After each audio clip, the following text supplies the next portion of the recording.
Greetings, family. Welcome, welcome to the Sister Shanice Show. As you can see, I've got my special guest, our beloved brother, Irritated Genie, in the house. Woo, woo, woo. Welcome, my brother. How are you? I'm doing fantastic. How about yourself? I forgot to put welcome the YouTube on mute. Let me do that because I don't want to hear my voice coming back. Oh, there we go. Sorry about that, family.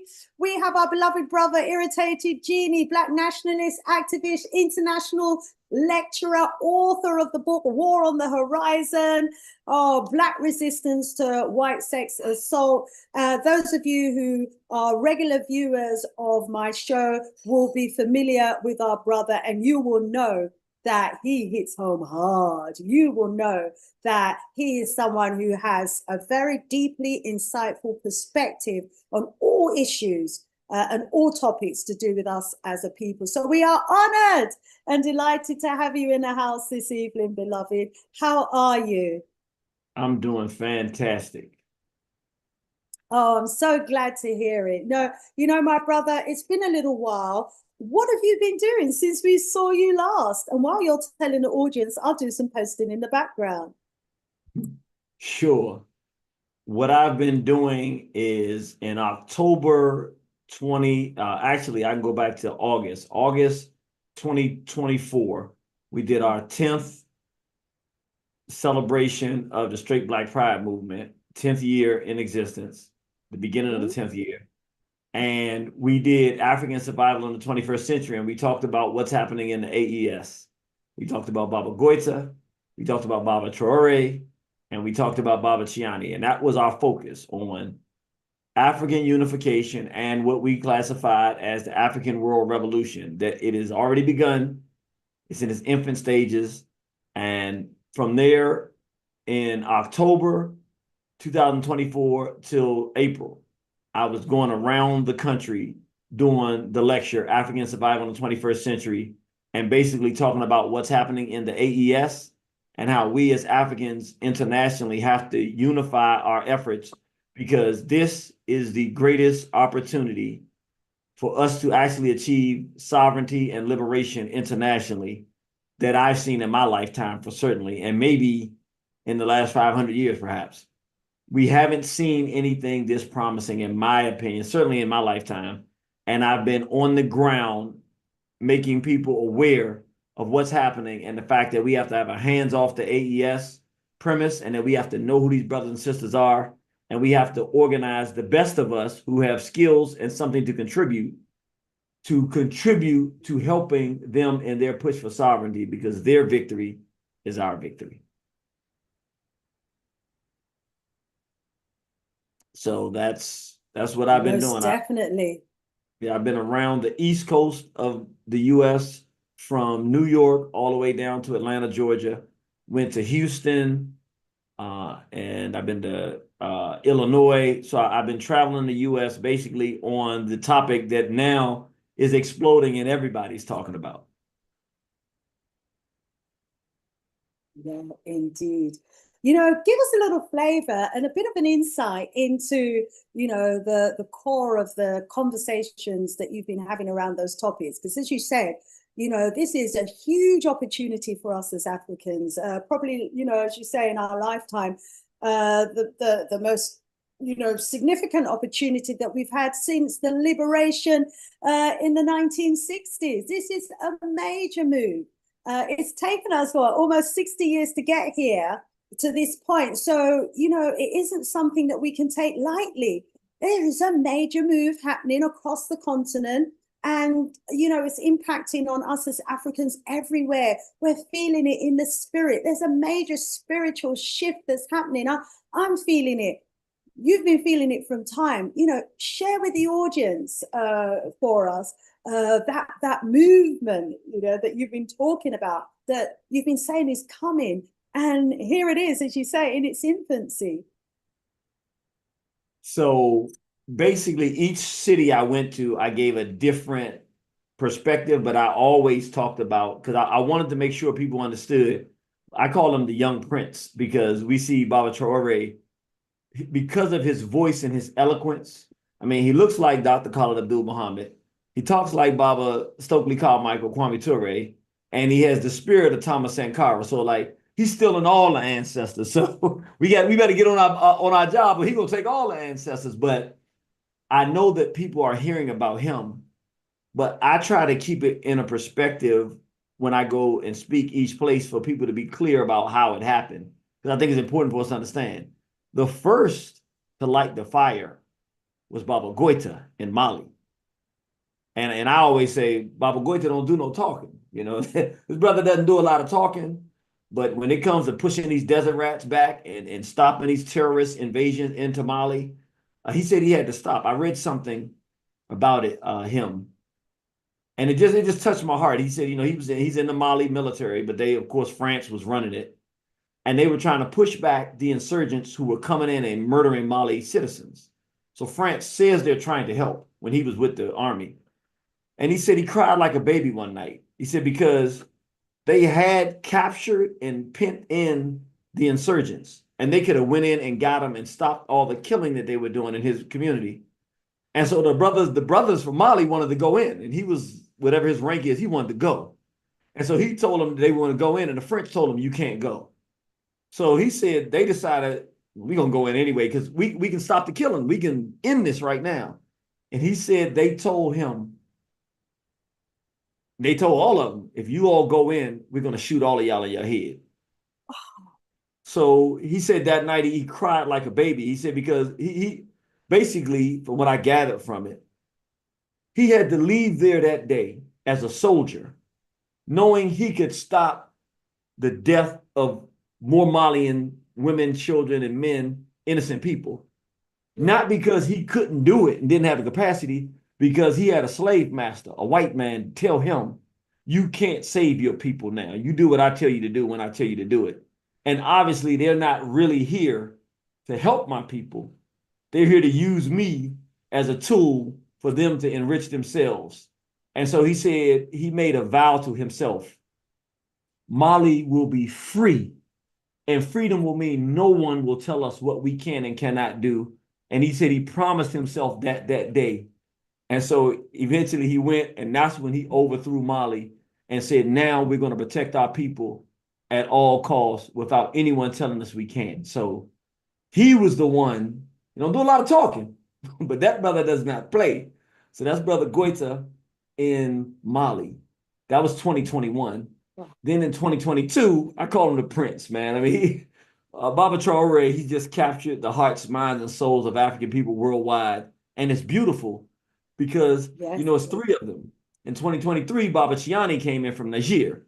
And what he's doing is he's helping them to get the power. Like they're really working on with the uranium and everything, getting the power base so that they can power themselves in those three nations.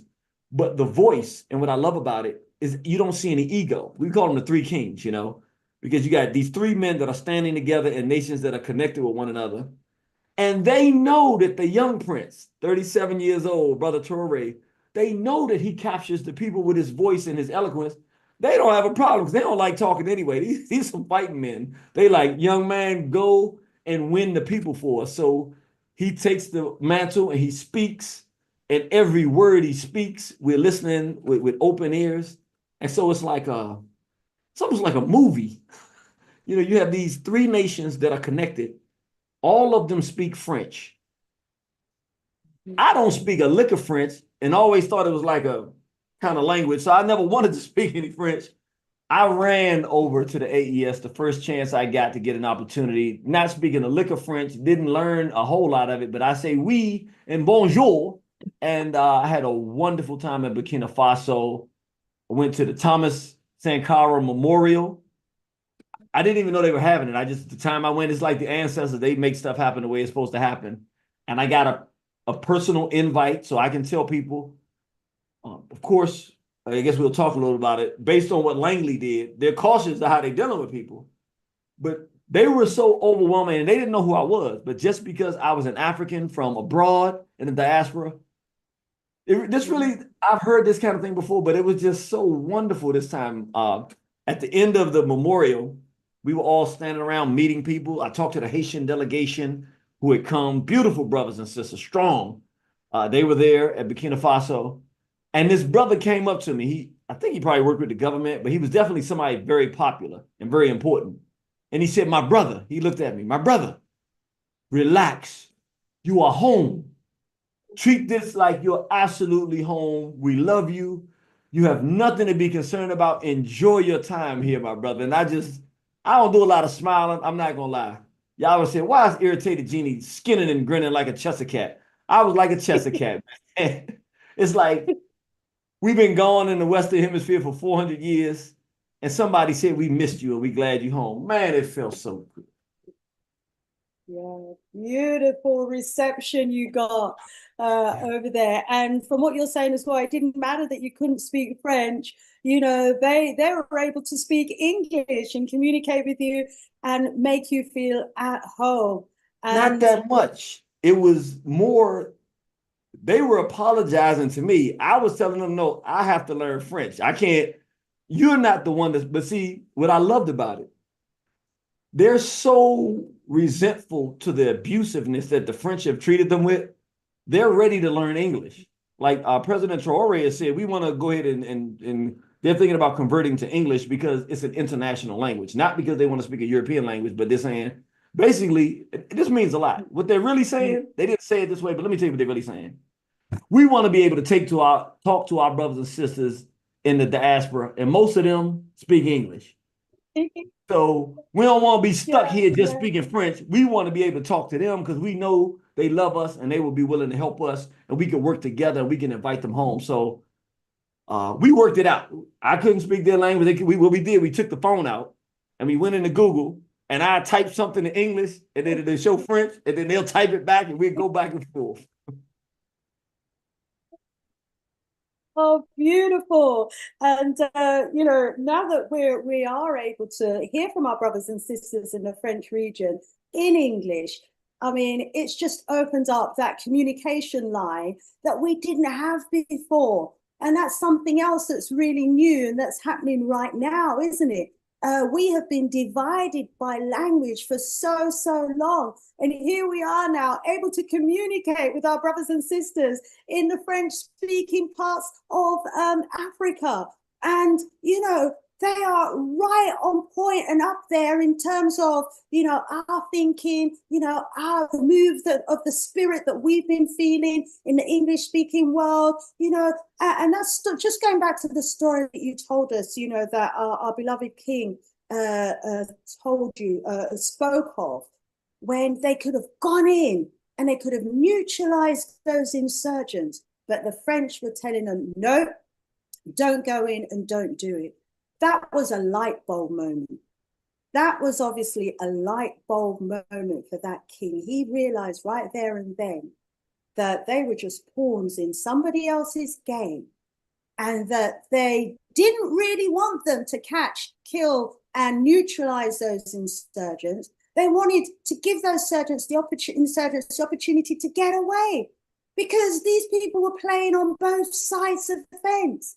And the casualties and were our mothers and fathers and children. And we've seen the images of those casualties. And that must have been a light bulb moment. And the light bulbs are just going on and going off all over the place right now. Wow. There's a lot happening in the chat. Can you see in the chat where you are? Can you see any of the comments? No, I'm going to go over to the chat in a little while. Family, if you've got any questions, any points you want to make before we go in even further, please do put your comments in the chat. I'm coming over to you right now. So, you know, I think that was a light bulb moment. And are there any other stories like that you have about those light bulb moments that, you know, contributed to the move that's happening right now? I can tell you things that I saw there that just totally warmed me. So one of them is instantly getting off the plane, just going into the country instantly. There's a spirit. The only term I can use is a spirit because it's in the air. Like it's nothing anybody's saying. It's nothing anybody did per se. You just go, I think it's part of the culture. They are in Burkina Faso, they're a quiet, kind of easygoing. They're not like, Ghanaians are kind of strong, Nigerians are super aggressive. They have a quiet, easygoing, almost East African type of vibe. But it's that kind of vibe where you're not going to go take anybody's lunch money. Like, they're not people that you think you can go take advantage of. But at the same time, they're easygoing. I can say this, and then I'm gonna say the thing that really got me, but it's the most orderly place of all countries I've ever been to. In fact, I've never used the word orderly before that I can remember. Like, so if you're talking about balance with man and woman, we got a lot of these arguments over in the West, the man and woman, we seem to have problems getting it together. There, I've never seen this before. I would say, because people ride either in cars, then you have some trucks on the road, but it's a lot of cars, but there's more motorcycles than anything.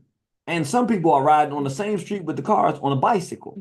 So everybody's riding on the same roads, and they're pretty well paved for the main roads. The other side streets are still undeveloped, but the main roads are paved well.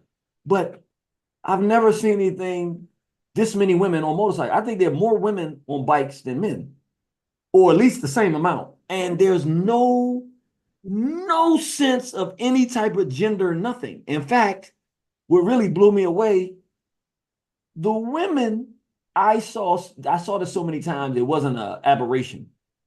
Women who have, maybe the child is 2 months old. I'm talking about newborn. I'm talking about like tiny little newborns are on the thing with the baby wrapped around them on the thing while they riding on their bikes motorcycles down the street with the baby in the back. And I'm looking, this is a funny story. So the person I was with, his car timing belt went out.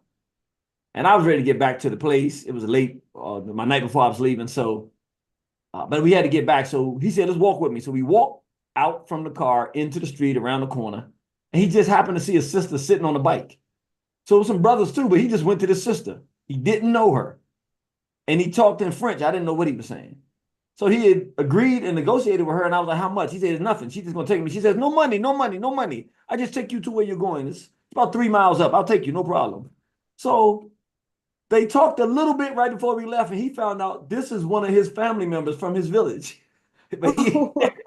Yeah. So, I'm not going to lie. Being a brother, I don't even know how to ride a motorcycle. But in my mind, I'm like, I'm a man. I'm supposed to be the one driving, and riding behind a woman, that's kind of weak, but I said, all right, just go ahead and get on because you're ready to get back to the hotel. So I got on the back of the bike, and I mean, she just boom, boom. She riding, going to the left lane and moving and cutting through and passing. I'm like, I didn't feel any sense of danger. But at the same time, I'm like, yo, I'm on the back of a bike, and she just moving real easy. And I look over, and it's another one of these sisters, and it's this little baby. And the little baby's looking out the thing at me like, you better not be scared, dude. That's what I heard. And I was like, nah, dude, I'm not scared at all. You must have got the wrong. You know who I am? So I said, okay, be cool. So I said, okay, I'm gonna enjoy this ride. And I just laughed the whole way because I said, I'll be honest. When you go to, it is a predominantly Muslim country, the religion, but honestly, this is my personal assessment. I saw a few people doing prayers during the day a couple of times, but honestly, it's more African than it is Muslim. It's an African country with African people who happen to have the religion of Islam. Like, even though they were Muslim, the thing that really, really over everything that really hit me, I would say I've never seen a place I've been. I'm going to give my count. I'm going to say over 50% of the people, you see how I'm dressed now and how you're dressed now? This is how they would dress. Yes. But I was just saying, I'm not talking about like on special occasions. I'm talking about another standout moment.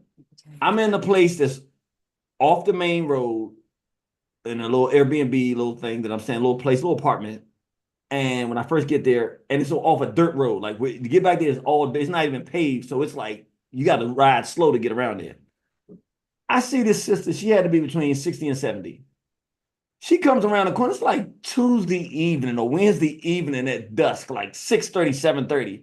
No particular reason to be dressed like this.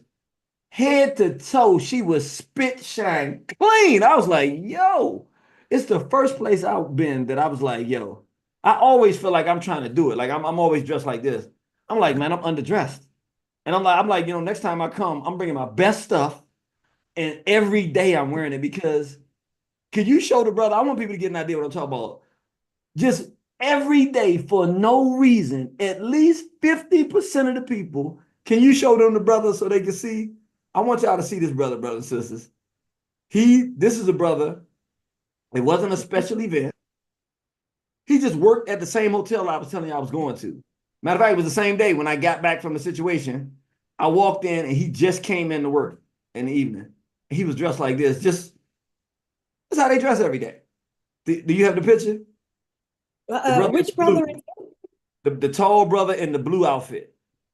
Okay, okay. So what I'll do, I'll go over to screen share and just remember that I do have challenges with my computer. So if I drop out, just keep it moving, okay? I will. Keep it going. I'll just quickly greet before we go into the presentation and show some of the wonderful pictures and stories that you're going to be sharing with us. I just want to welcome the audience. Thank you so much, everyone that's found us here today. I want to rise up, Brother Kwame Aboje.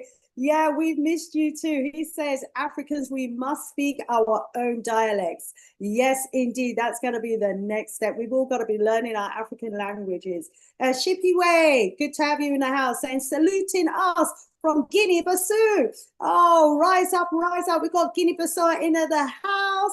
Rise up. We've got Romeo as well in the house, sending us love from Zimbabwe. Oh, Romeo, thank you so much for tuning in to us. He's in Zimbabwe and standing with Burkina Faso. Yeah, man. And, we've got Soya in the house as well saying, hey, family, so happy to see Brother Aya Kimati and the host. Oh, Sonia, we are delighted to have you in the house as well. Ubuntu is in the house saying, rise up, Black Africa, dignity and respect is due. Absolutely. He says, the young people of Black Africa are saying, enough is enough. We must get rid of those puppet so-called leaders. Voodoo power. Vudum, right back at you, Ubuntu. Great to have you in the house. Brother Kwame Aboje saying, Brother Io, we Africans are warriors as lions and lionesses. I'm sure our brother would agree with you on that. Woo, rise up, DJ Jamaica drum cutting at the house. It's been a little while. The Jamaica drum cutting at the house. Rising you up. Binta, good to have you in the house as well. She's agreeing with you. She said, agree with Irritated Genie. Africa first, Muslim after. Let's just home in on that for a second or two, beloved, because that is such an important statement that you was making there about your observation in Burkina Faso, because I think part of the division that we have experienced for the last 60 years or so has been deliberately orchestrated around religion. And so a lot of our brothers and sisters, especially on the continent maybe, and in other parts of the diaspora as well, have been so indoctrinated with religion that we have, I'm afraid many of us has even put religion before our ethnicity.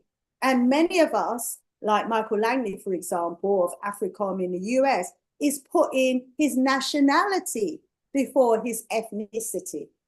And so we have a situation where the colonialists have been able to divide us based on religion, based on our nationality. That's where we happen to be born in the world. They've been able to divide us based on colorism, but I get that feeling now that indoctrination is now slipping away from the minds of most of us. And there is this light bulb moment, this realization that first and foremost, before any religion, ethnicity, culture, tribe, or anything, first and foremost, we are Africans. Can you give us a sense to which maybe this is happening in America? Because America is so influential, and our brothers and sisters in America, influence Africans everywhere. But too many of them, I think, are saying we're American rather than saying we're Africans. Or maybe we're just hearing from those ones, but the reality is that there is this move across America among the Africans born in America, realizing that first and foremost they're African. Where are we? Where are we in America, my brother? I don't agree with you. I'm here. I don't agree with you. I think what's happening is that for the past 100 years, for the 20th century, Africans in the West were in the lead of African liberation and unity. I think if we use Baba Garvey as a starting point, from Garvey to the Panthers, to Brother Malcolm in the Nation, to Dr. Khalid Abdul Muhammad, I think for that century, Kwame Ture and the others, I think that we saw Africans in the West. There were movements in England. There were movements in the Caribbean. We were in the lead in saying we must unify. And then we know what happened with the liberation of Africa, at least the beginning of the end of colonialism. But a lot of that, those came to America and studied at Lincoln University and things of that nature. So a lot of that was sponsored through the Garvey movement that passed through the 20th century. In my estimation, what is happening is kind of like Baba Garvey said, look for me in the whirlwind or the storm. What has happened is the few of us, I just got to be honest, that have held on to our African minds in America. It's not a lot. I disagree with you. Right now is the worst level of confusion and lack of identity and direction that I've seen African people with. We call ourselves N-words. I'm not here to be friendly about it. We're lost. We want to be Indians. We don't want to be African. Men want to be women. Women want to be men. We are bad condition here. What I see happening is people like myself, and I don't have a problem saying that. I'm not an ego guy, but now it's just getting to the point. I have a group of people that I work with, Dr. Cynthia McKinney, myself, and some of the people that I work with who are solid. You all know who we are because you hear us. We're definitive. We don't change. We don't budge.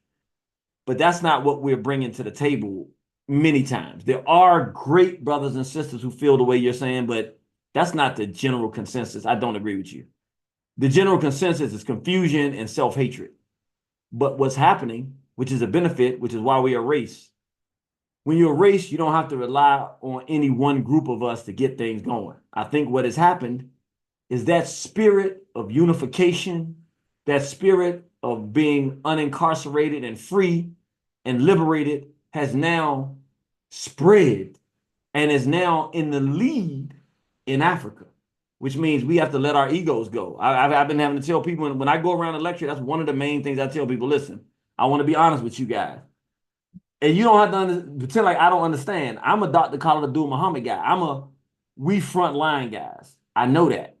That's what we've been doing for 100 years. But because of our own situation and some decisions of our own and a lot of betrayal, the truth of it is that spark and leadership of African direction and unity and militancy and sovereignty, to some degree, it doesn't mean that we don't have any energy, but it's left. The spark now, the lead is in the AES. It is what it is. It's in Africa, and it's amongst the African youth who want to experience what we experienced in the 60s, but for a long-term African liberation for all of our people. So then we have the experience from the 60s and what we've been doing in the 80s and 90s. We have that experience, so we can help bring it and help them win, but they're in the lead now. And we have to take our seat and say, hey, we all Africans, let's respect. They got it. We know some stuff we can share with them, but this their run now. They're not talking. They're partnering with Russia, the second most powerful military in the world. What kind of great military decision is that to partner with the one group of Europeans who got nukes but never chose to oppress African people? And when we had liberation struggles, These are the guys that was giving us the weapons and the training.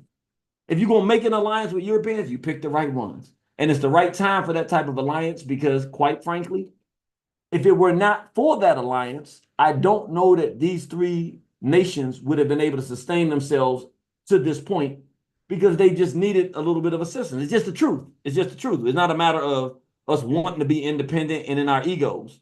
What it takes on the battlefield, when the Haitians won the Haitian Revolution, they didn't say, we got to fight all of these people. We're going to go out there and fight them all at the same time. They said, we're going to partner with this group against that group and this group against that group. And then at the end, it's going to be the French, and we're going to tell them to hit the road, Jack. And if the Polish want to fight with us, then we'll treat them right. And they did. And the Polish said, we'll help you deal with these French. You want to cut some heads? We'll cut them with you. They said, okay, Polish, you go out here on the battlefield with us, cut some heads. We'll let you stay.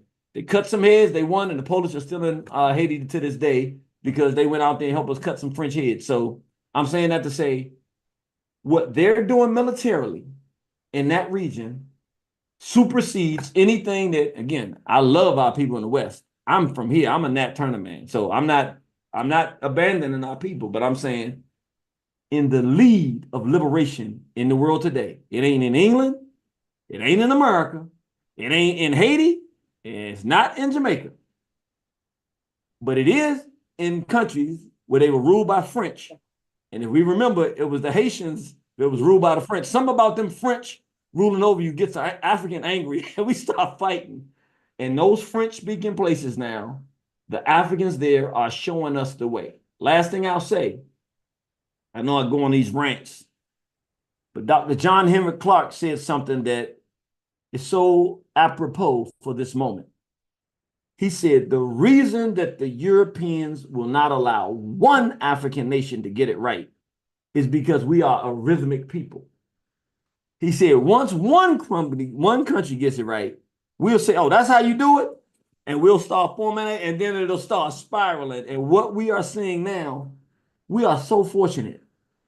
Within the course of 3 years, 2021, 2022, 2023, in just 3 years, we had three nations that neighbor one another to get it right and to give us an example. So it's not just one guy. We got three at the same time to show us how to do it. And now we're seeing it starting to spread to Cote d'Ivoire. We see it's about to pop in Kenya.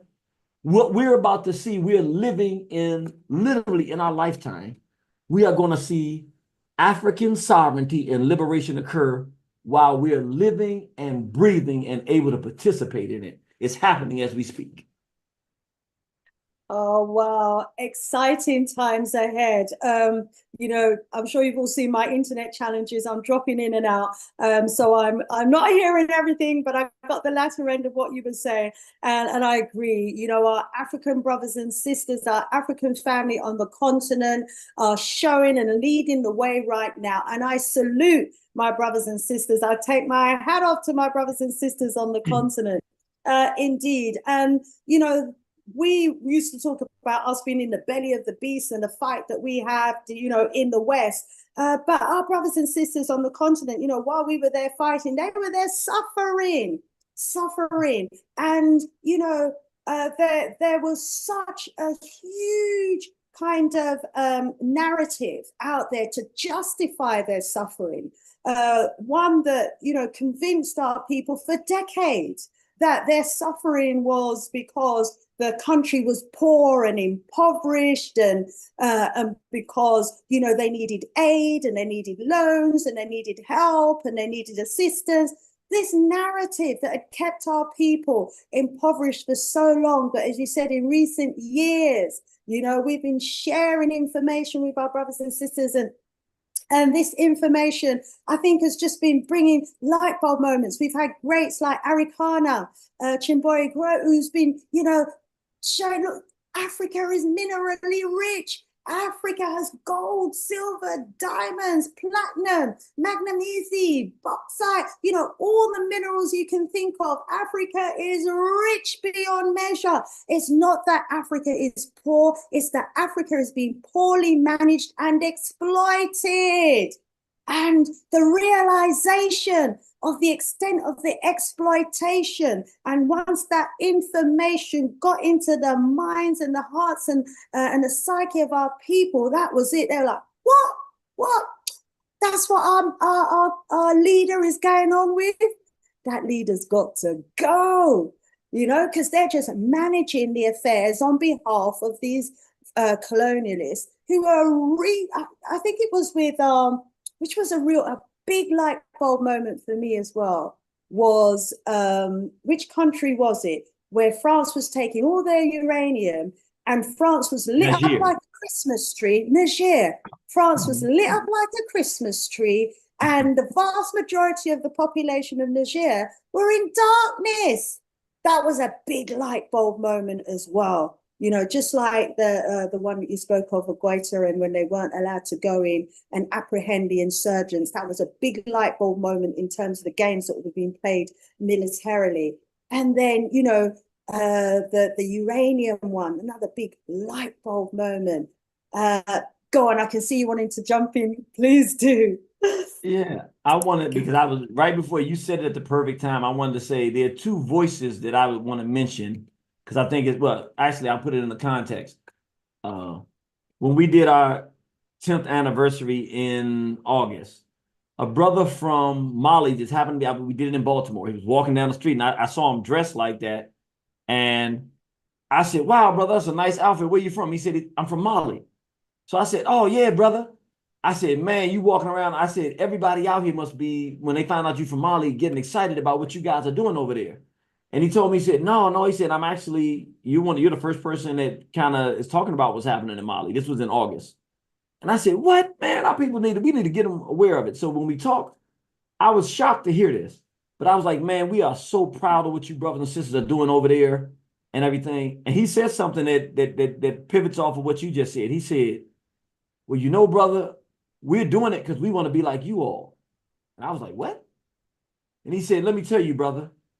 He said, the only word I can use when we think of Black people in America is resilient. He said, and we're trying to figure out how do we get that resilience that you guys have.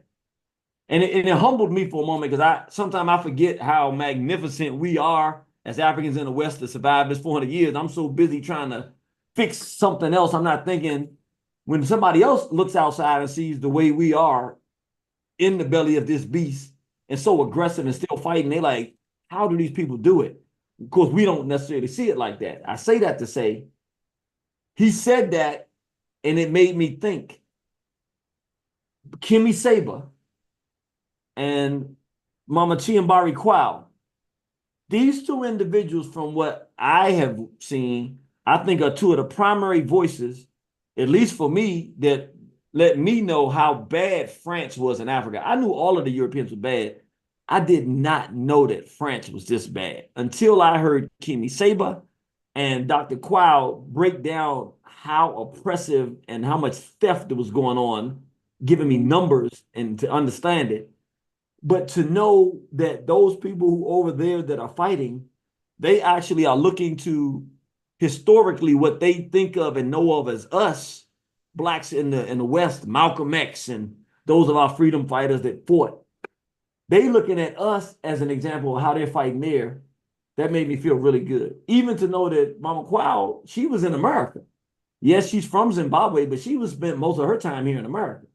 So she goes back to Africa, but something about being around us here in America and those in England and probably those in the islands, something about being in the West, fighting this fight every day, gives you a certain fight that an African who wasn't around these people every day and might kind of see them bigger than we do.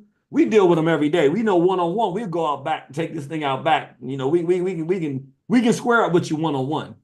They might not have that same sense because the white man is on TV and controls things from so far away. He seems so big. I think there's something about us being close up on them. They don't intimidate us like they do them. So they look to us to not be intimidated. And it just made me feel good to hear that and see that. So we still have a great value to what we can add to our brothers and sisters in their freedom fight. Yeah, absolutely agree. We inspire each other. Yes, indeed. As we say over here, iron sharpeneth iron. Rise up. Just popping over to the chat for a little while. Want to rise up, Sonia Cotton in the house saying, yes, each of us must awaken our inner Dibia. Inna Dibia. S.A. Smith in the house saying peace to everyone. Rise up, rise up.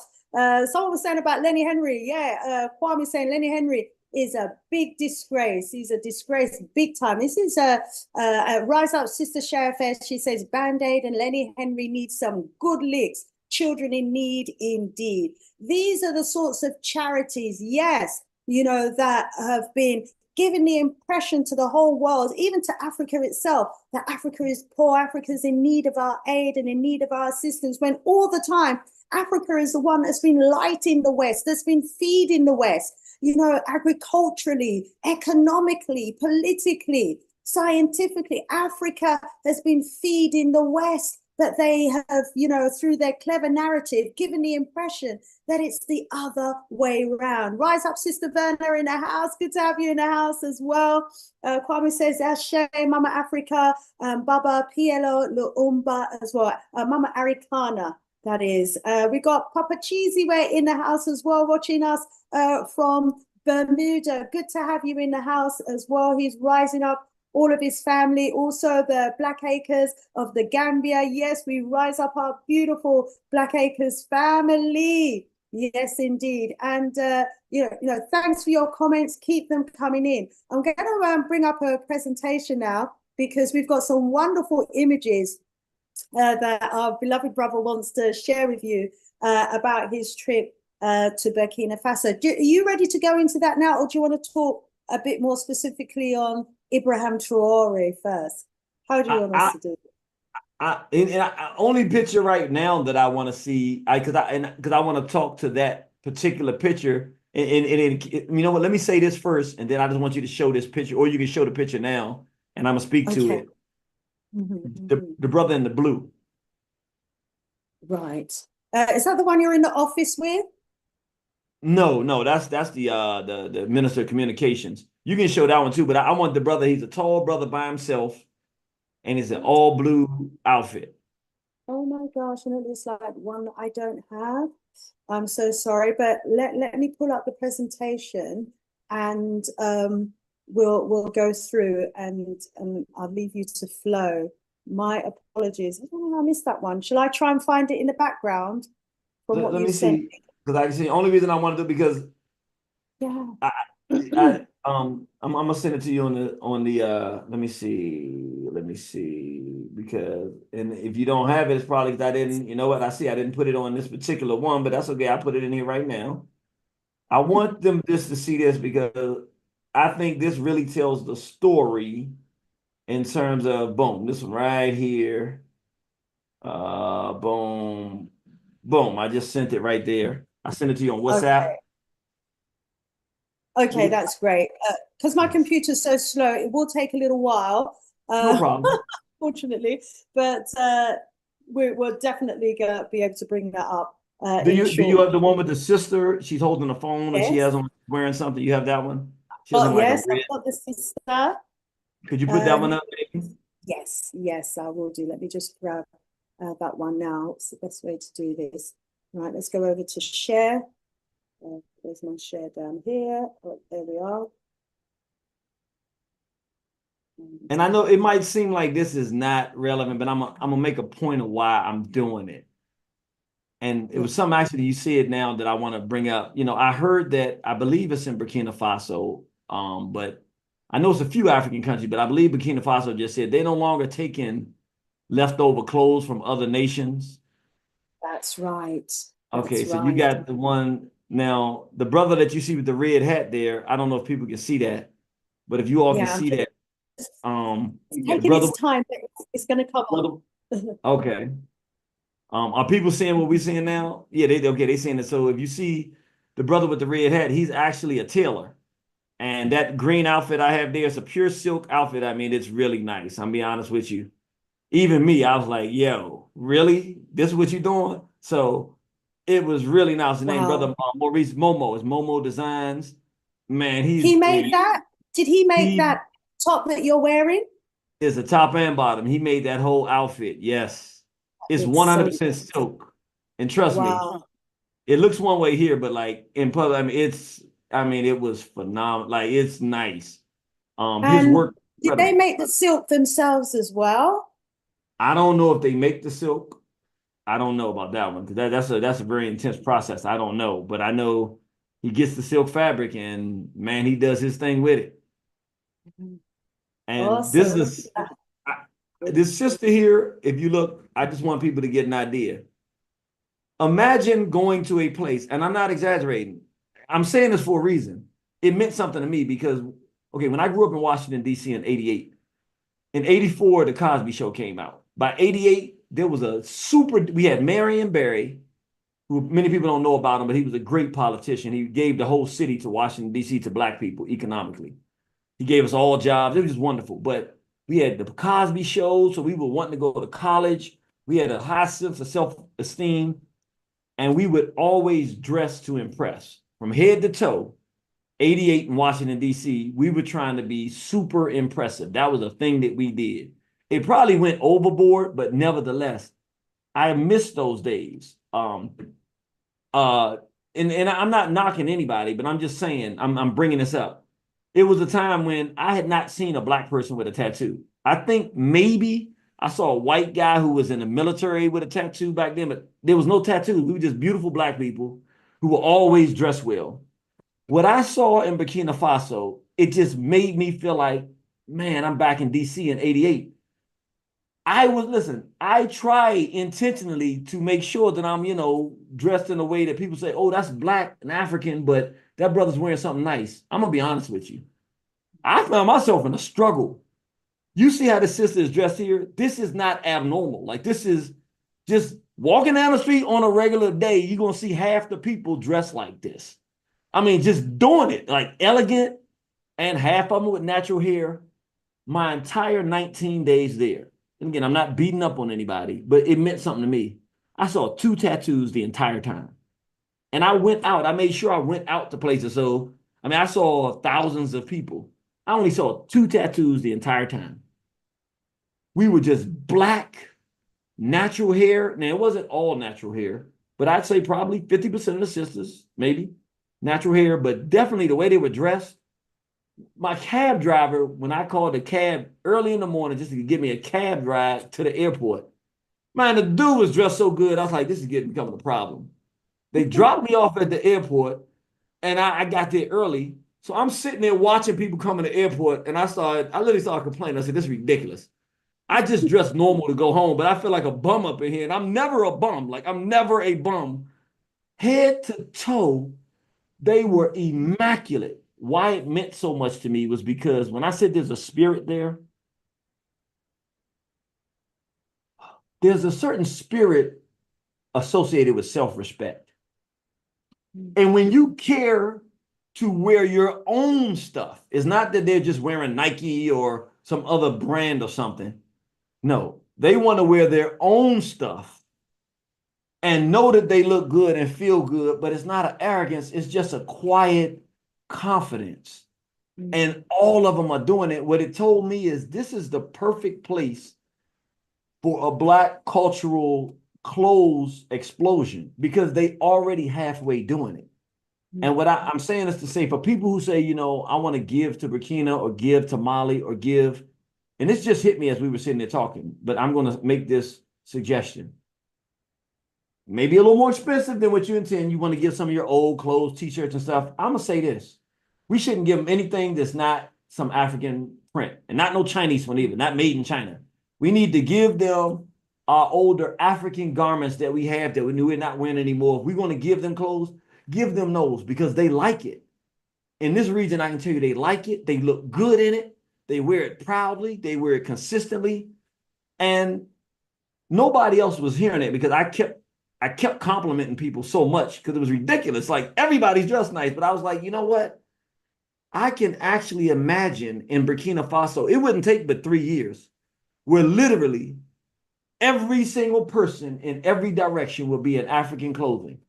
Some of it will be new age African clothing. Some of it will be old traditional style, but literally everybody would be decked out and it would just be a normal thing in the morning, just go out and be that way. And you would just feel good. I could see it. I mean, I did see it. I was loving it. I was like, it's almost like a heaven. You still want to get the buildings developed. but you want to get the stuff prettied up, but the dignity in the people was, let me tell you how much dignity they have. The pride in these people. Do you know that for no money at all, it hasn't even been sanctioned by the government?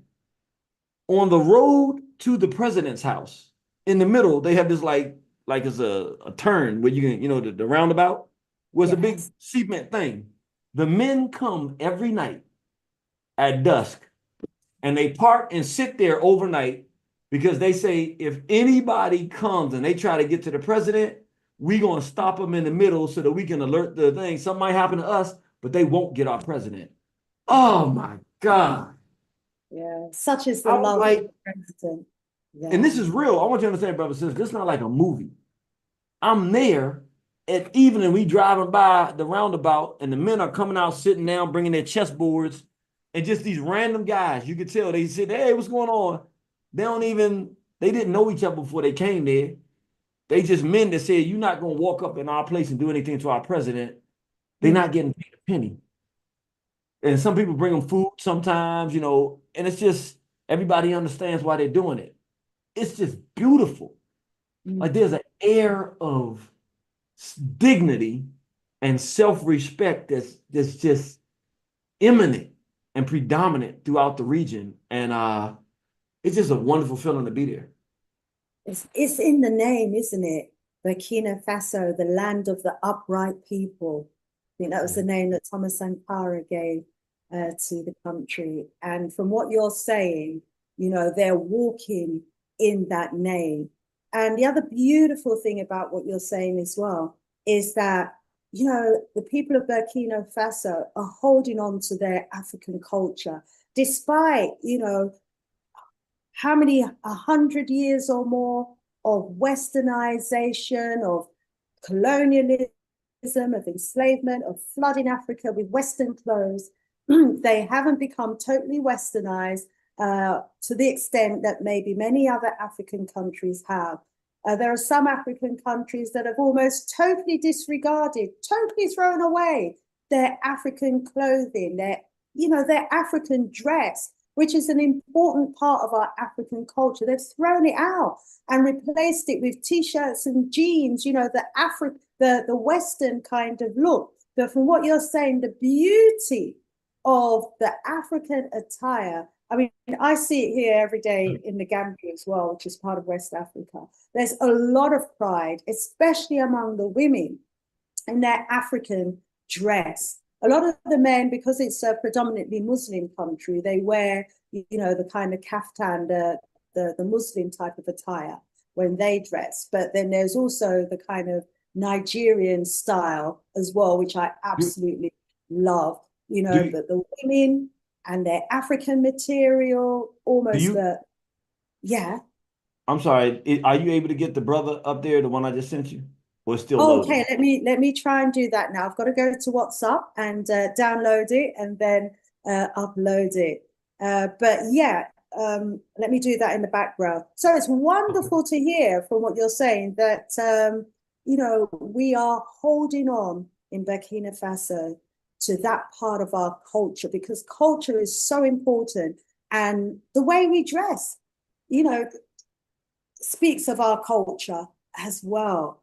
What I also liked was the food.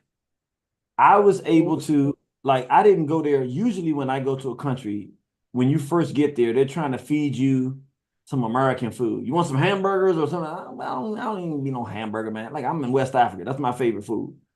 There, all I ate every meal, every day, was West African food. And what kind of food was it that you were getting? Okay, so you know what? I did put that one in there. I put a plate there on my last day. I've got that one. Okay, so we can show that there. Let me tell you, that's all I ate. Listen, I love the whole fish. I don't want no fish without a head. Give me the whole fish, that West African style. I want some kind of greens, whatever they got with it. Gotta have me some greens. And then I get that hot sauce. They got this. See, we call hot sauce in a bottle. They actually take some peppers. I don't know what they do with these things. They crush them and then make a sauce. And man, I be burning my mouth off, but I'm telling you, it's the most delicious. Oh my God. I be sitting about, look, you gotta go give me another bottle of the sauce. They like, man, how much sauce do you need? Like, we gotta make this. Like, it makes me some more.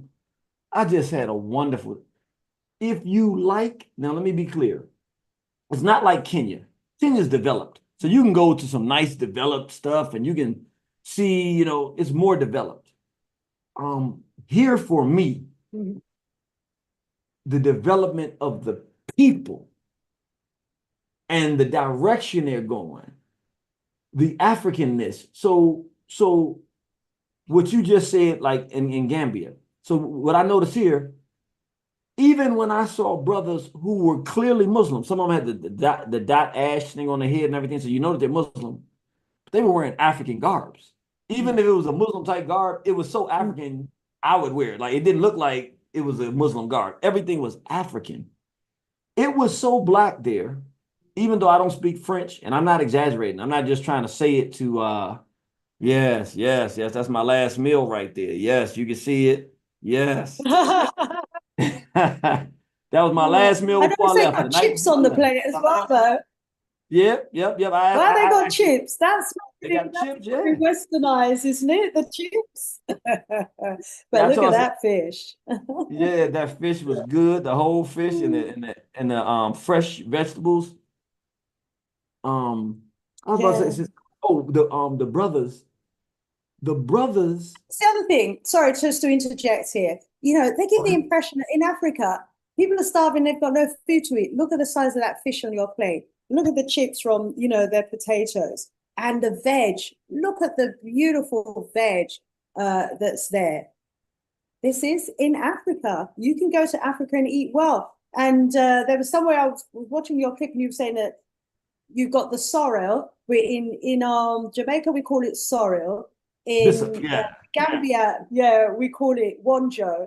And in Burkina Faso, you call it bissa. Yeah. Bishop, and I had the bishop and the ginger. So you can get a whole bottle of ginger and a whole bottle of bishop, and they started bringing it out and mixing it for me. They start hooking the brother up. Oh my God. I was drinking bishop and ginger every night. Every night. Bring me a bottle. I would pick. Do I want a bottle of bishop tonight? Do I want a bottle? I'm talking about a 2 liter bottle. Like, you see the big, big, tall bottle. Yeah. Oh my goodness. I ate like a king. I'm not gonna lie. I'm not gonna front. I ate like a king. And it's Brilliant. inexpensive Family, because you it's can go local. there, It's, you can it's eat local good. food. It's local food, so it's very inexpensive compared to what you would pay here. Wow. And I mean, it's delicious. Okay, there's the brother. Let me see. He's up now. You can see Let me him see. there? I'm gonna see. Let me see. Let me see. You should be seeing the brother with the blue outfit. Let me Looking see. dapper. Yes, this is him. So it's catching up on YouTube. Yes, okay. So everybody that's looking, this brother right here. This is my last day, my last night. I come back into the hotel after I got off the bike with the sister. I told y'all the story. He just coming to work. It's not like there's a special event or anything. This is what I had to contend with. I do not like not being, if I'm not the best dressed man in the room, I want to be the close one. I don't ever say that, but I'm just telling you, I'm telling y'all a secret. I don't want to come nowhere not styling with my African stuff because I'm representing African people. I'm always trying to represent blackness. This is what I have to contend with on a day-to-day basis. This is not even when they dressed up. And I just want people to see us like we got along very well, he and I. Really good brother. He speaks French though, but we was able to, he just helped me out so much. So I said, look, bro, let me take a picture. I said, you up here styling. Come on out here. I got to take this picture. Nobody's going to believe me when I say this. This is how they dress every day. So I took the picture, and of course the brother dressed this well. I said, you married, ain't you? He proudly grabbed his phone, showed me his picture of his beautiful wife, dressed in African clothes, with their little child, his little son. I said, that's your little guy. He smiled, and we laughed. And I said, this is a perfect picture to show you. Can you imagine being somewhere where everybody's dressed like this every day? And it's so well coordinated. I love the colors in that as well. Yes. Yeah, very nice. Let's go through some of the other clips that you sent. So this is downtown. Yeah, sure. I'll play. You're watching it? Okay, let me see. Yep. Here I you sure got am. brothers and sisters riding down the street downtown Burkina Faso. Why is that not coming out? It's beautiful, man. Okay. I'm hearing that I'm not seeing the picture. Here you go. Let me see what we've got here. Is it going to come out? No. What's up? Okay. The videos are not coming out because when I uploaded it, I deleted the source. Maybe. Oh, sorry about it. Tell us about this meeting here, please, my brother. Sure. What I can say is this is the Minister of Communications, Culture, Tourism, and Art.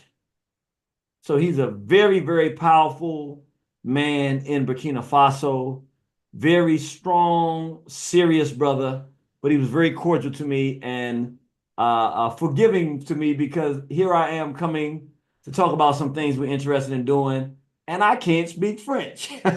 And so he had an interpreter there who has been to America, so he speaks English and French. Yeah. And you know, as you can see, I speak fast anyway, so I was supposed to be slowing down, but I'm a fast talker. And so basically, we had a good meeting. He was able, under short notice, I was able to coordinate through different people. Our main person you see there in the middle is the brother who was able to coordinate and help us get there. Invaluable for my experience there to know, kind of learn the ropes and to be able to get a meeting. And I just felt good about the future of Burkina Faso based on the interaction I had with the minister here. Very cordial, respectful. He had a line of people outside, so we were lucky to get an early meeting. We got in and got out and shared what we needed to share. But what I can say was beautiful was that they knew that Langley had just said what he said from America. Now, understand, very few people from America go because we don't speak French. So it's not like they have a lot of other people to look at. When they see Langley, as far as they're concerned, this may represent Black America. So they're very much on their P's and Q's about even dealing with anybody from America based on what he said. Not that they don't love us, but like what he said is like it represents Black people in America. But they were so warm to me. I think they did a background check, so they were able to see I definitely don't represent Longley, but they definitely did their due diligence. They don't say anything, but I can kind of tell. But the fact that they would open up and allow me to share that time, knowing that they had been assaulted from Black people in America on the world stage and vilified, but yet did not treat me like I was Langley. I really appreciate it. It was very warm. And where can you go in the world as an African that really means well for your people with a reputation like me that really fight against the same thing that they're fighting against, not on the level that they're fighting, but right here in the belly of the beast, toe to toe, and be treated in this kind of fashion. And I was very appreciative. I still am appreciative. And I can tell you, they are very, very likely to win and succeed. And that three nations lead in the way because they have strong, committed leadership. You can meet people and tell that they're serious about what they're doing. And I was able to go to this ministry and say, these people are serious. It's not fly by night. It's not a joke. Anything that they need to do to preserve their sovereignty, they're going to do. And I just feel very, very good about the future of Burkina Faso. And I want to say this one more thing too. Yeah. He didn't ask, but on multiple occasions when people met me, they asked me what I thought of Longley. And you know me, y'all already know, we already did a song, Mr. Mabutu, so we already had the song out there prior to this, so it was easy for me to give an answer, but I'm saying that to say, I like the fact that they did that. They didn't just assume because I was Black and smiling at them that I was a good guy. They asked me something that was relevant. What do you think about that? And I let them know that doesn't represent the spirit and the opinion of the majority of the Black people in America. Everybody I know, we love the AES. That's why I'm here. We love what you guys are doing. We sing your praises. I didn't tell them that I've been doing a lecture tour teaching people about what they're doing. I didn't go that far, but I have. You all know that I've been doing it. For the people that have been following me on Facebook, whatever, you know that every couple of weeks I'm doing a lecture in a different city talking about the AES. So I didn't mention that, but they're concerned about prioritizing security. And I think they're doing a great job. Mm-hmm. Brilliant, brilliant. And, what country in the West could you go to and have a meeting with the Minister of Communications, Culture, Art and Tourism? Oh, we'd be knocking on that door until our fingers are raw. Hey, this is where we've got to go, where our people respect one another, rise up. So let's see if we can. Since you said that, I'm going to just throw this in. Look, I'm going to put a little pressure. Watch me, y'all. See how I do it. Well, Sister Shanice, you are Miss Tours to Africa, so we're going to be working some things out to get you on over to Burkina Faso so we can see if we can do our first tour to the AES with Sister Shanice. So everybody go and put that little pressure on her to get her going. And we can We did some amazing tours to Zimbabwe, didn't we? If we could do something similar to Burkina Faso, it would be awesome. Absolutely awesome. And you see, we already have made connection with the person who would be able to be the one that would open the door if we could do that. So let's keep it going. Let's have that conversation and make it happen. Looking forward to it. Unfortunately, I can't show the video because it's not showing, but we can get a glimpse of downtown. Do you want to talk a little bit about what downtown is like in Burkina Faso? Yes, it's how I want to say. It's not. Again, I've been to Ghana. I've been to Zimbabwe. Kenya, Zimbabwe. I don't think it's quite as developed in terms of as much things to go to in the same way as the other nations in terms of it being developed. The things you go to are nice. The people are nice. And what I really like, I can see that they're close to Mali. The reason I say that, I think that people would share my opinion. Whenever you think of Mali, we think of Timbuktu. And the kind of structures, the shapes of the structures, they're very unique architecture. Mm-hmm. The building, I don't have it right here where you can see it up close. I have a few pictures of it that I think I have in there, or videos probably more than pictures. But when you see the video, they have very interesting, like almost exquisite kind of architecture. It's like very feng shui, like either it's very powerful in the curves. They got a lot of curves on the buildings, or when they're structured, the way that they color them, they're like blue and orange. And so they have that new architecture, technological look to them. So once they develop and have more buildings, it's going to be a state of art. Like literally driving is not there yet. I can see them on the way there. But what I envision in the next 10 years in Burkina Faso, literally, just for the architecture and the artistic way things are done, they like colors.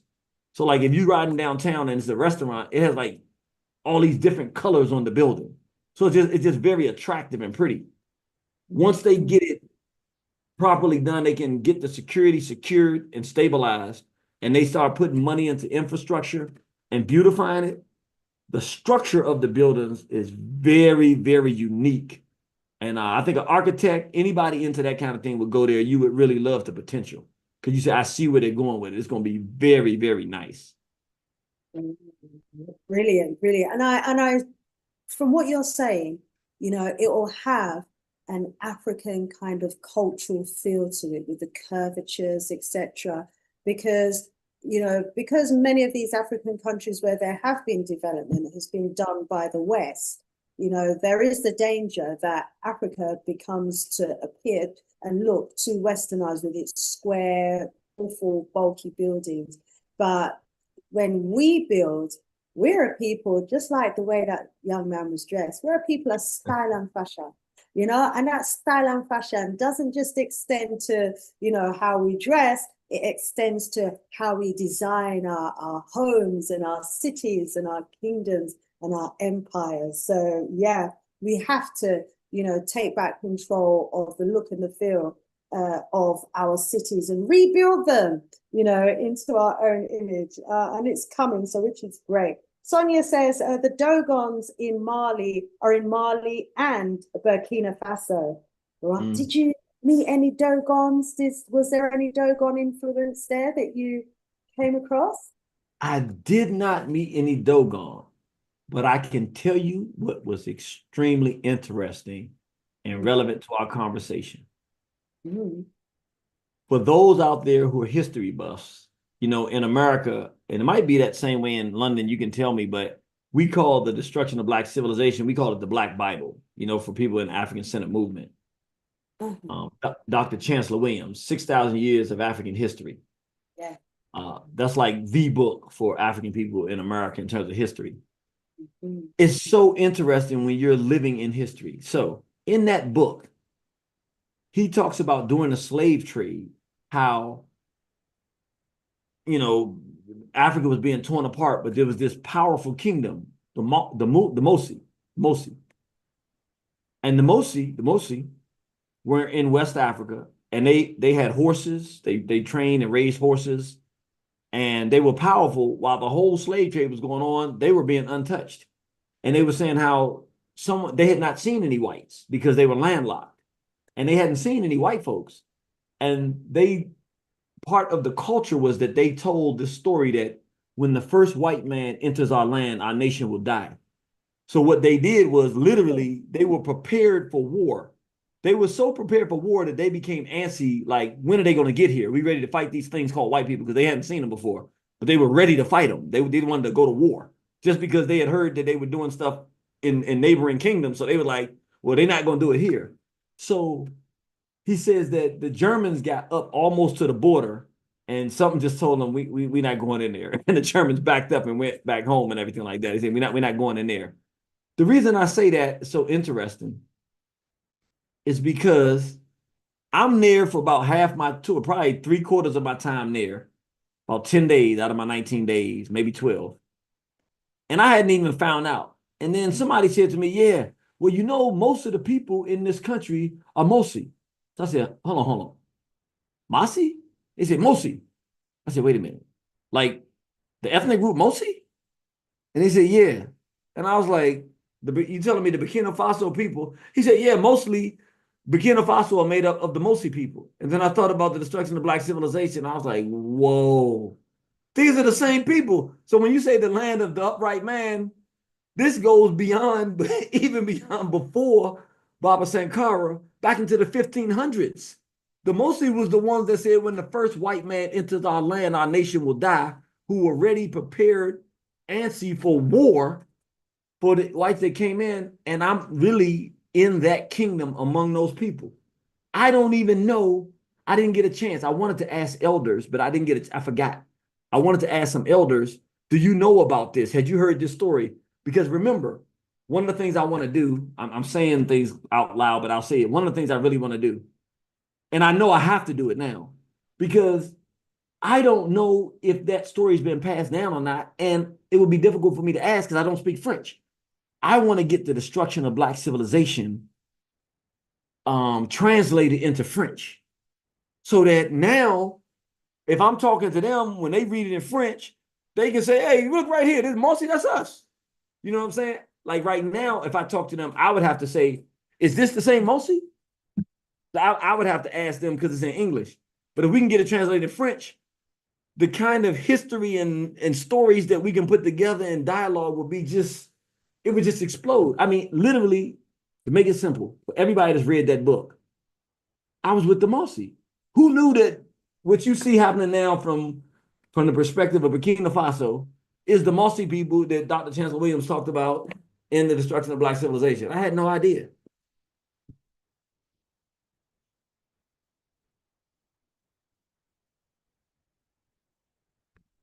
All right, so I think she may have dropped. If she dropped, then I'm gonna keep going. Just to add to that. Okay, go ahead. Am I back? Yeah, you're here. We can hear you. Okay, I'll have to wait until I come back to tell that story.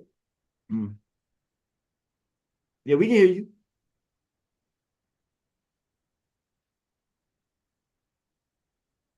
Oh, I'm back. Thank you.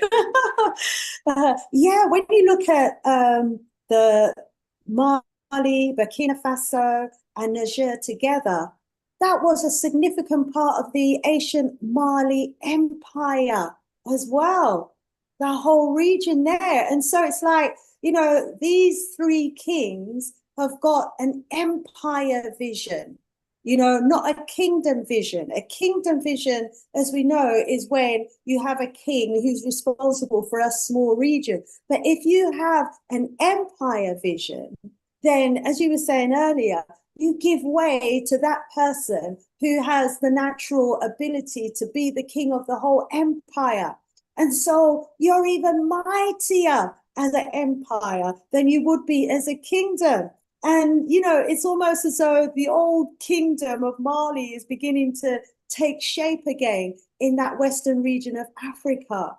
And it's phenomenal. Yeah, and the people who are there today are the descendants of the very same people who actually built the Mali Empire, who, after Mali, built the Ghana Empire. These are empire builders. They may have lost the memory of who they really are and may have lost the memory of their great empires, how they did what they did to build those empires, because when the Europeans went in, as we know, they totally destroyed almost all the evidence of those great kingdoms. They destroyed the books and the manuscripts and the scrolls as well. But they didn't totally destroy them. Many of them they took to the West and they kept them in the West. And when we do the research, sometimes we come across that information. So that Chancellor Williams, when he did the research and came across the information about these great empires, he was able to write about them. And it's like, yes, as you said, now that information needs to be translated so we can give them back the history that has been hidden from them for hundreds of years. So, but when they remember, when they read it, maybe something in their DNA is going to make them remember, those empires, because being a descendant of those great empires, the DNA and the knowledge is coded in their DNA. And so when that light bulb comes on, it's going to be, hang on a moment, we've been mining for thousands of years. We've been building kingdoms for thousands of years. We're empire builders. Who are these people to be telling us how to run a nation when we've been running empires? When that memory comes back, wow, go ahead and do the translation. It needs to be done. Our family in the chat is saying, oh, we're coming to Burkina Faso when you do the trip as well. So, yeah, we've got to make it happen. And I'm going to say this. I think they're totally disassociating themselves from Langley as well. Carry on. I think that when we do it, and again, I haven't been to Mali yet, and I haven't been to Niger, but I'm thinking when we do it, we would probably, and I'm not sure, because I would have to go and I have to do a little bit more due diligence. So to give me a little bit of time, I won't be forever. Give me a little bit of due diligence. Or if somebody wants to do it, I don't have any problem with a person doing it. But I would love to be one of the first legs of doing it. I think that the tour would be great to go to Burkina, Mali, and Niger. And the reason being that now I haven't been to those two regions, but this is what I can say. In Burkina Faso, and I'm not saying this just to big up because things are going well. I'm an honest person. I give an honest assessment. I can honestly say I kept forgetting that I was in a place where they spoke French. The reason being, not because when I talk, I remember, but it's so African. I'm not exaggerating when I say this. They're so African that if you know that you're an African, if you know that you're an African, and that's who you consider yourself, that's who you live as, there's no separation between you and the people. I can't explain it any different. It's like, I've been places in Africa where you know that they're looking at you as a foreigner. Even though I don't look like, and here's the thing, this how deep it is. Okay. The Tuaregs and Fulani make up a lot of the folks who are joining in with the desert rats doing harm to the people over there. I look Fulani. So they can easily look at me as an enemy or a combatant or something. I didn't get that though. And I'm not gonna lie to myself. If I got that, I'd have known that I was getting it. It wasn't that. It was like they look at me, they look at you. They're not overly friendly, they're not mean. You speak, bonjour, bonjour, bonjour. Everybody, bonjour. The women speak, the men speak, bonjour. Sometimes you just sitting there and bonjour, bonjour, bonjour, bonjour, bonjour. People just speak like the country. It's like the country. Everybody walk by, they're gonna speak to you. I didn't get any sense, and again, I've been to different countries. You can get that ethnic, like, I literally forgot I was in a place where they speak French. Like Burkina Faso, you get this real strong, it's just Africa. They embraced you as a brother. But I mean, even beyond me, I'm saying something different. I'm saying something different. I'm saying you don't get Muslim. You like it doesn't feel like you're in a Muslim country. You feel like you're in Africa. Like literally, Africa's in the air. I'm not saying that Africa isn't all throughout Africa, but I'm saying it's not like you're in a Muslim country. You are in a Muslim country, but you don't feel like that. You feel like you're in an African country, and you forget that they speak a different language until you start speaking because they just black. I can't say it any other way. I don't know how to say it. Like, it's not even about me. I'm just talking about just how people interact. It's just a real black. Okay, let me see. This is what I think. I'm speculating. I'm not sure. I think because they're landlocked, the type of imperialism they had, maybe they didn't have an inundation of white folks around there for a whole long time. So they had blacks that were probably ruling for the whites a lot. So you don't have this, like, I don't get the sense. Let me just say it this way. Let me make it perfectly clear what I'm saying. In some countries I go there, they just in love with white folks. I mean, like, they in love with whites are better than you. I get the sense here it's not like that. I get the sense if you're French and you're walking around drunk with an attitude, you ain't gonna do good that night. I get the sense if something happened there or was trying to happen from France in that country, there would not be one French white man or woman or child alive afterwards. Like, they're not going to tolerate, they're not like real pleasant, they're not crawling over kissing white folk feet from what I saw. Now, I didn't see a bunch of white folk. I only probably saw, maybe if I saw 10, maybe. And they looked like they were comfortable there, but not comfortable like they are in other places where they look down on you like, what are you doing here? Because I looked down on when I was looking at them like, what y'all doing here? And they were cool. They didn't have no attitude or nothing. I said, yeah, they got their white folk in check in Burkina Faso. Like, them white folks ain't there thinking that, like, they running nothing there. I didn't get any of that. It was very, very, very authentically African. And proud of their Africanness. That was my sentiment. Let me stop. I'm doing a lot of talking, but I really felt that. Like, I wouldn't want to be white there and France does some harm or tries to do something to attack Burkina Faso. The people, they're not gonna deal with that well. They're not gonna deal with that well. Mm-mm.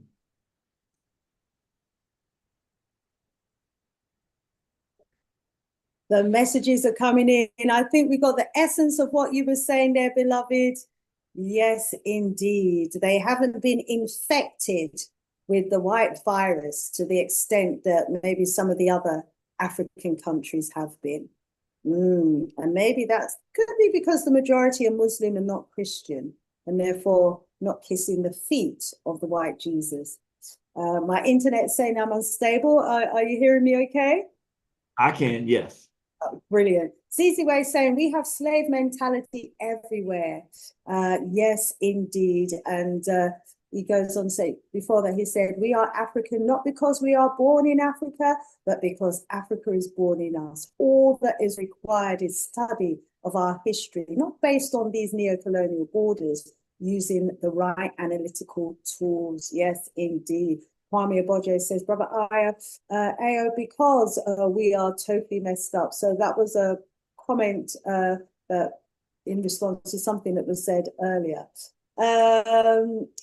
Yeah, Sonia's talking about the mental conditioning, and Sister Afrijama's in the house. Rise up, she says. You are right, Jeannie. Being a landlocked country may have something to do with the lack of love for the subhuman biological mistakes. Yes, indeed. Yes, indeed. So rise up to those who send in messages in the chat.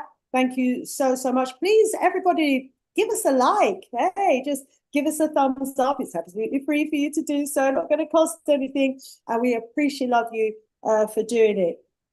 We've got Black Acres in the Gambia getting some big up in the chat. So they must be in the house. I want to rise up our beautiful king and queen from the Black Acres of the Gambia. We love you. We love you. Want to rise up in Jamili in the house as well. In Jamili, says sorrel across the Caribbean, not just Jamaica. All right, thank you so much. Yes, I said Jamaica, we call it sorrel. So we call it sorrel across the entire Caribbean. Rise up for letting me know and for correcting me on that as well. The Jamaica Janka say, an African cultural festival is a good way to get fashion, food, music, love it, live it. Yes, we need to have more African cultural festivals. I agree with you on that as well. We got my art in the house as well, saluting Captain Ibrahim Traore. Don't we all salute that young king who is doing great works in the Sahel region as well. And wow, Kwame Roger saying, when it comes to my jollof, I don't want to be disturbed. Okay, Kwame's a man who love him jollof. And him tell you already, don't disturb him while he's eating his jollof. Should we bring up maybe another one of your images that you sent to me? Sure, whatever you see there that you bring up, I can speak to. I agree with the brother with Jollof and me. They didn't have it here. I didn't see it, but I'm a Yassa man. Let me tell you, you mess with me when I'm eating my Yassa, we gonna have a problem.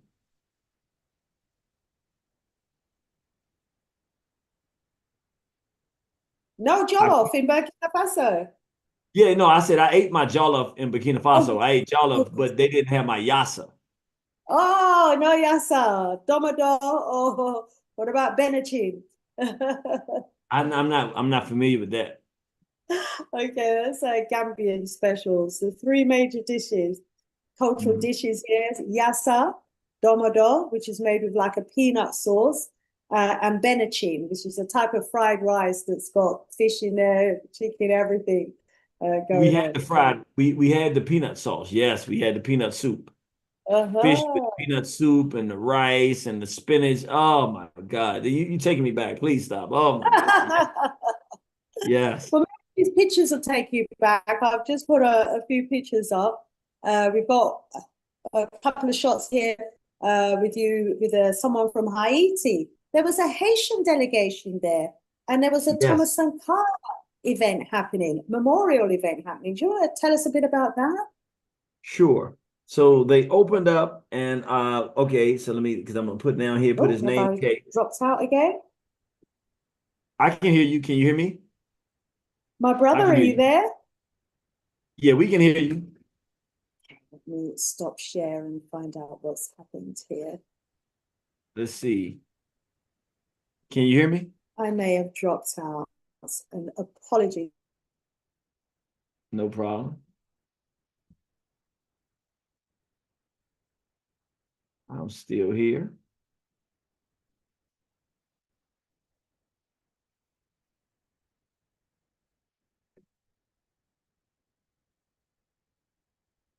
Okay, she had told me before to keep speaking if she drops out. So I'm going to take, okay, she just jumped back in. So I think we good to go. Now I think you're still muted. Are you muted? Apologies. Yeah, let me go back. I dropped out and Okay. let me just share again. Sorry about this. Thanks for bearing with me.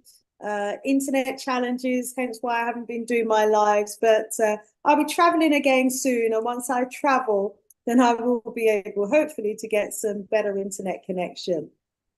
Okay. Here we go.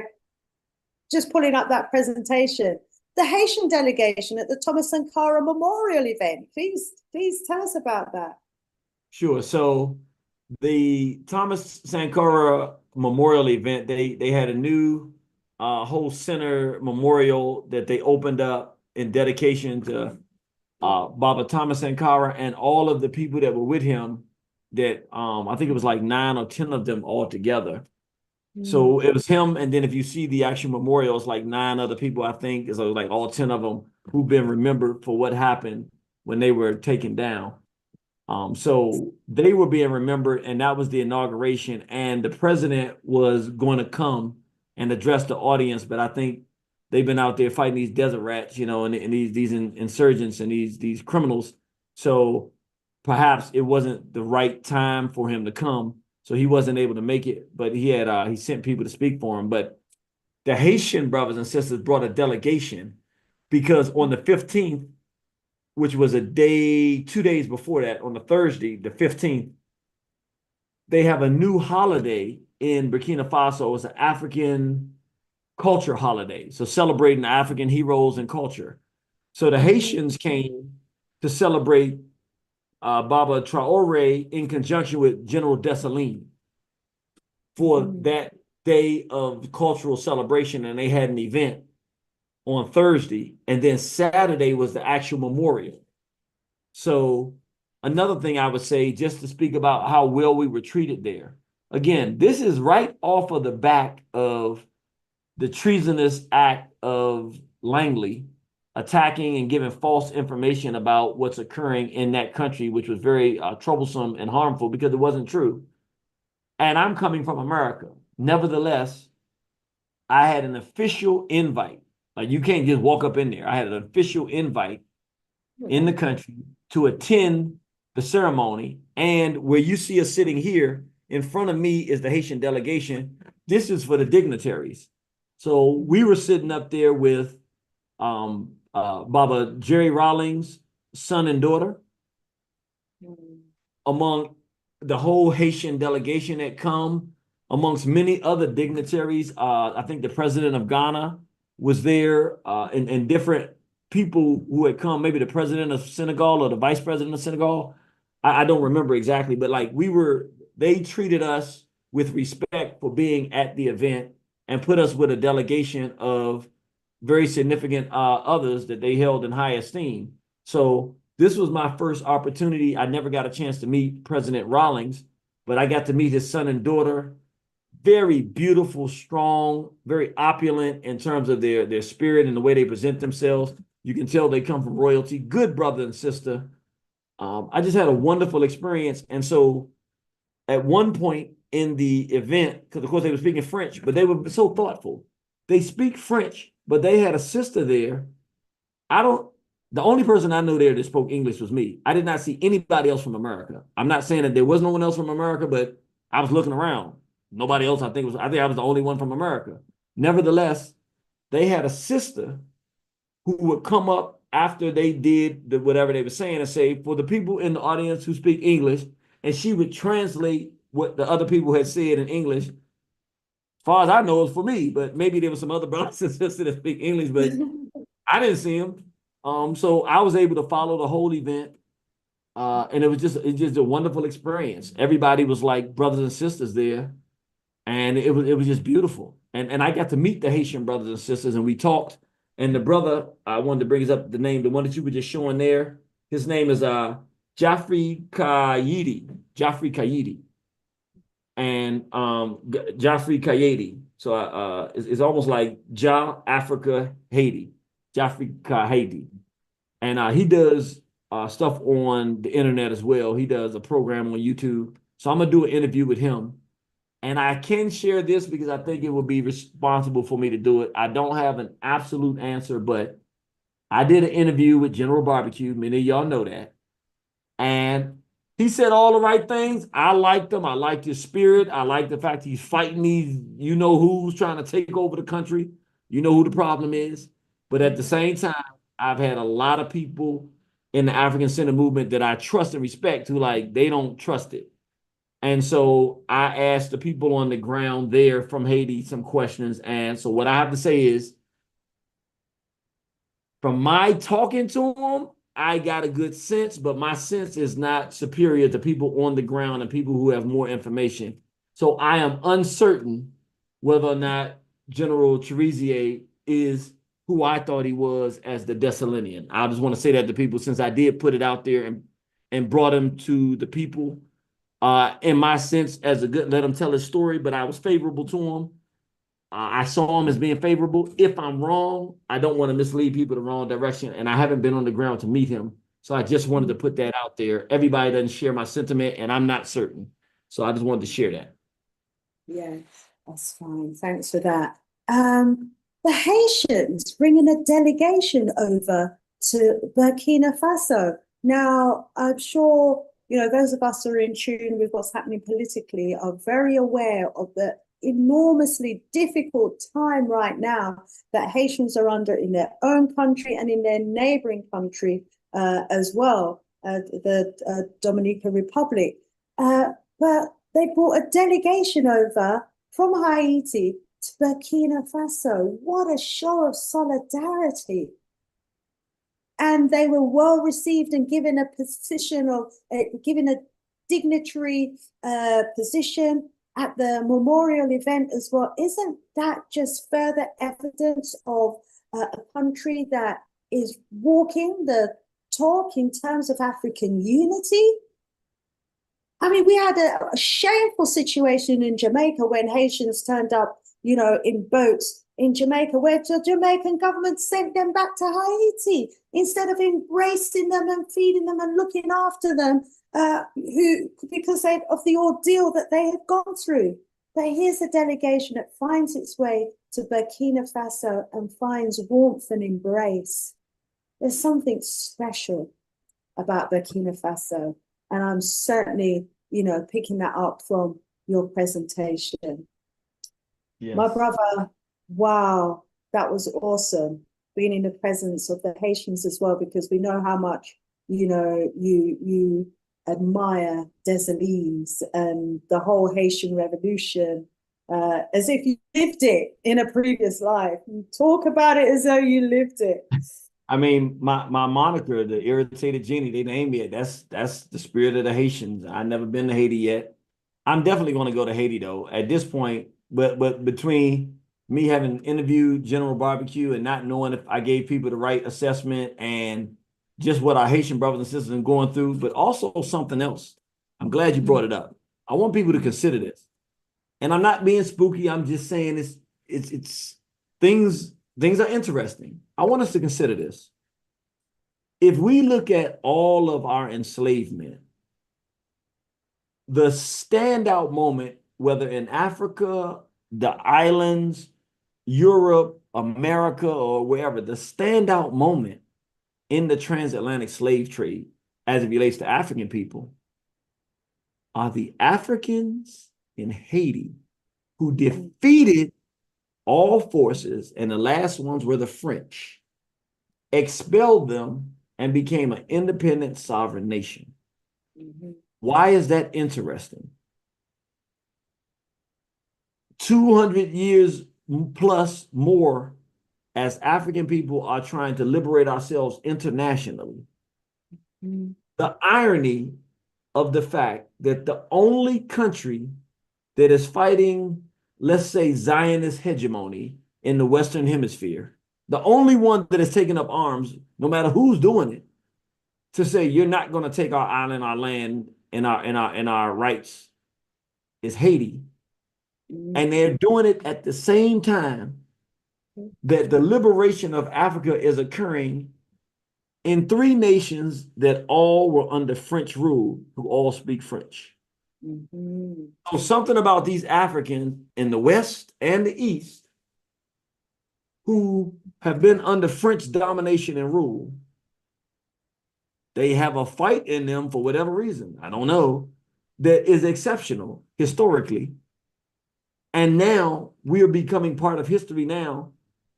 In the West and the East, it is the Africans who speak French who are standing up and leading the way. I don't have anything. Look, I would much prefer it be us. If we talk about lecture, maybe I could say, because I've been out here, look, I'm gonna be honest. I can toot my own horn on this one because I got to keep us in the fight, Sister Shanice. So you and I have been having this dialogue about the AES since 2021.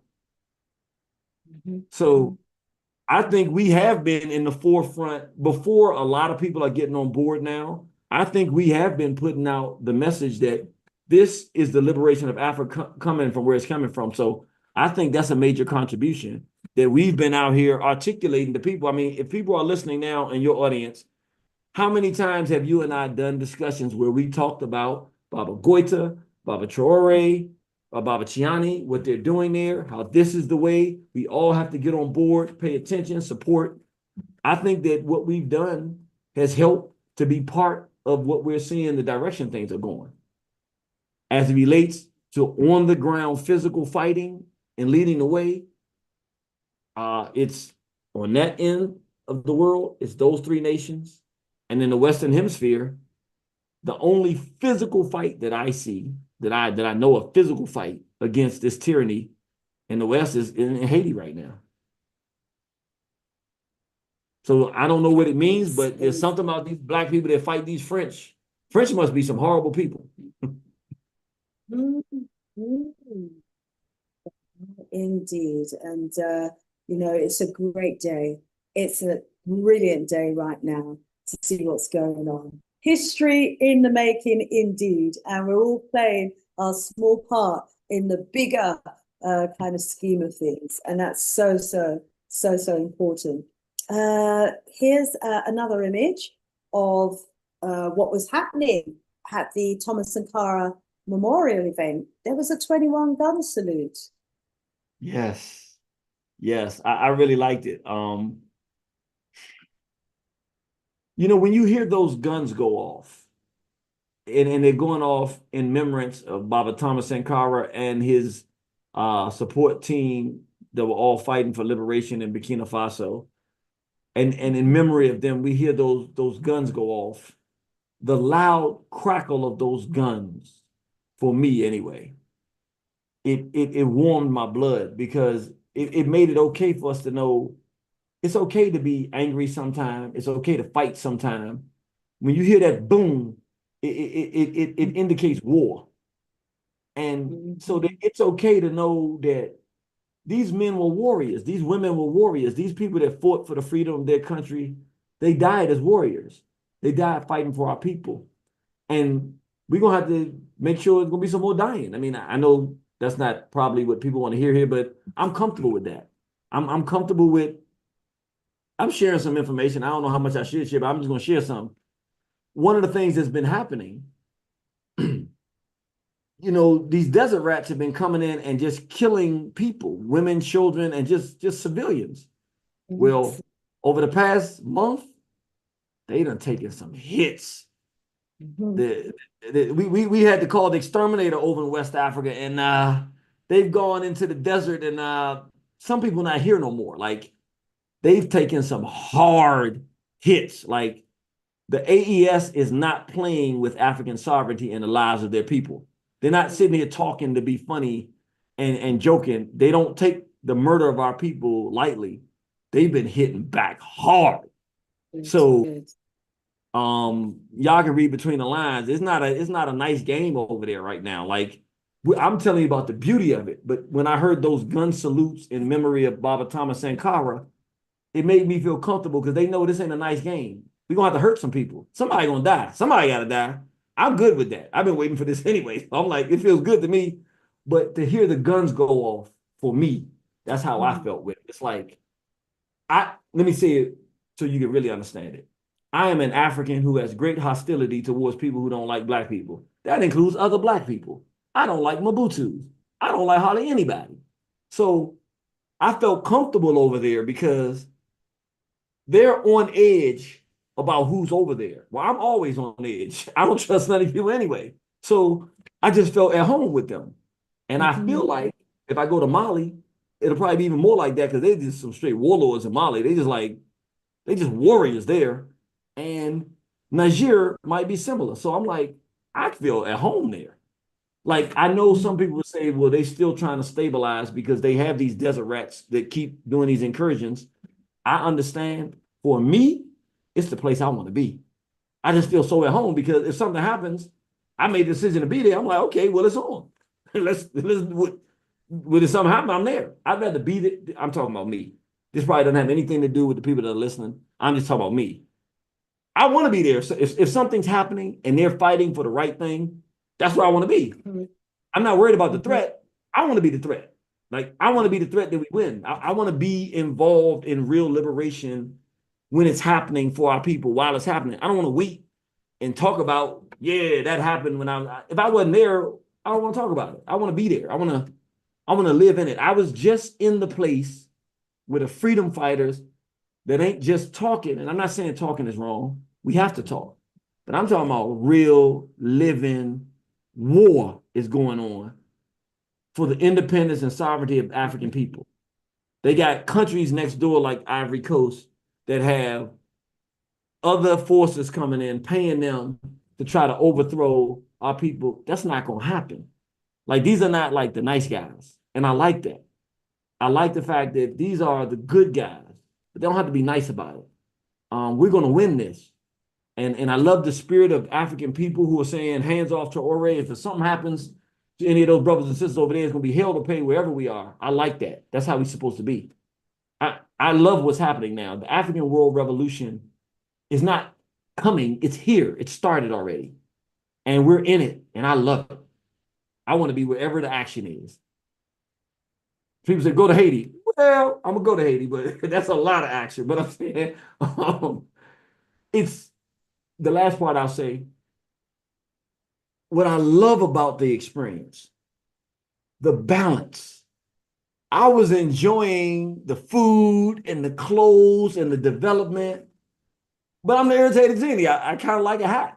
So when I heard those guns going off, I was like, that's what I'm talking about. You know what I'm saying? I said, that's what I'm talking about. Like, I feel good now. I want to hear some guns going off. Like, yeah, that's what this is. It's freedom. It's real, organic, living, breathing, freedom fighting. And we mean well for our people. And we're going to hold the line. And I like I said, when we finished and we walked down and we were all talking, we all just kept coming up and talking and I couldn't even speak French, but they would laugh. They would apologize to me because they didn't speak English. And I was like, I need to apologize to you. I told them all, your English is better than my French. We laughed and it was like a freedom fighter gathering. I don't know how else to say it. You know, I'm meeting with, I won't talk about the conversation, but my first time meeting the Rawlings children. Very impressed with them, very opulent. And the brother's very smooth. I mean, smooth brother, man. I like the brother a lot. The young sister, let me tell you something. She's fire. She tries not to show it. She's very discreet, but she's all fire, man. I said, I like this sister because you could tell she loves what's happening. She wants it to be successful. There was nothing in the world that could stop them from being there. And the next day, they had a beautiful ceremony in Burkina Faso. They're renaming the streets. So they renamed the street Jerry Rawlings Street. So they had an opening ceremony for the new street in name of their father. I was like, man, Amin loves me. I mean, I didn't even know any of this was going to happen. And I was, given the honor to be there to witness all of these things happen, like while I was there. It was beautiful. Yeah. What a history in the making.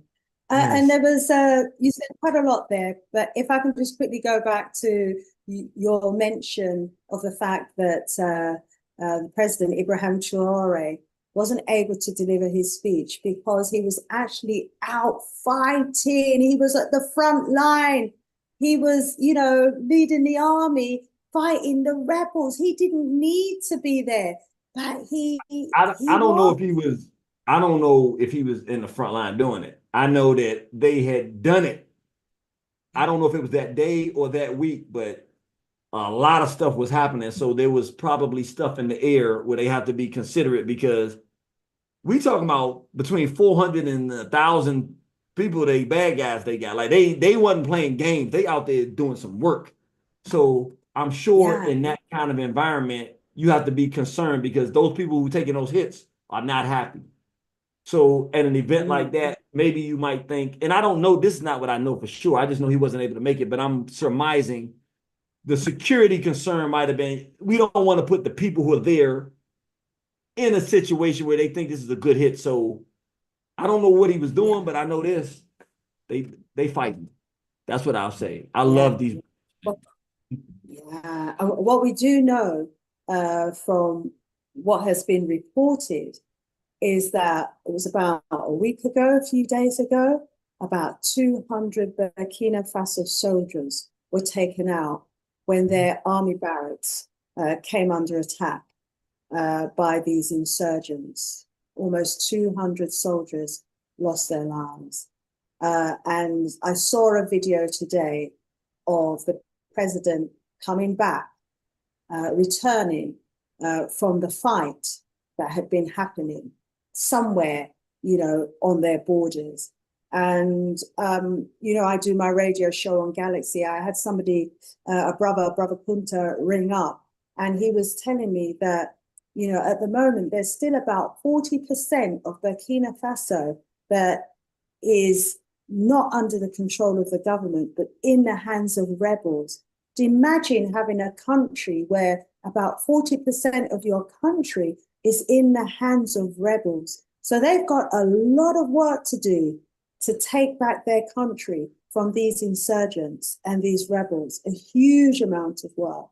And whether he was involved in the fighting or not, just his presence there must have lifted the morale of those soldiers to another level.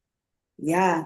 And I hope that they cleaned up good, because unfortunately, although the rebels might look like us, although the rebels may even be of African origin, I was learning on that radio show when Brother Gunter called up that sadly, when these insurgents go into these villages and murder the men and the women and the elders, they quite often take the children and then they turn those children into soldiers, and they drug them and they force them to go and do the killing. And those poor children who grow up among those militia groups don't have a choice, and it ends up being their life. And they are used to cause mayhem and destruction to villages on the outskirts of these regions. And so it's a very serious situation that's happening on those borders, and it absolutely needs to be cleared up. And we know from the leaked documents, but not necessarily from the exposure of Donald Trump exposing how USAID is being spent, that a significant amount, it is said, is also spent financing some of those groups. And so, and we've had the reports as well of helicopters dropping off arms to those rebels in those regions, and that people reported seeing helicopters and white people in those helicopters flying them and landing in the bush, dropping off arms and ammunition. Let me say something that goes right in accordance with what you're saying.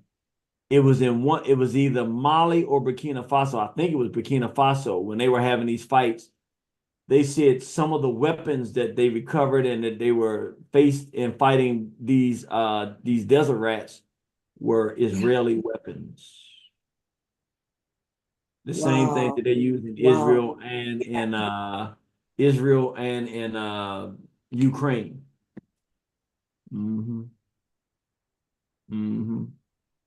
I would say this, and people can read between the lines. When Baba Garvey said Africa for the Africans at home and abroad, he didn't say Africa for everybody. He said Africa for the Africans. And I also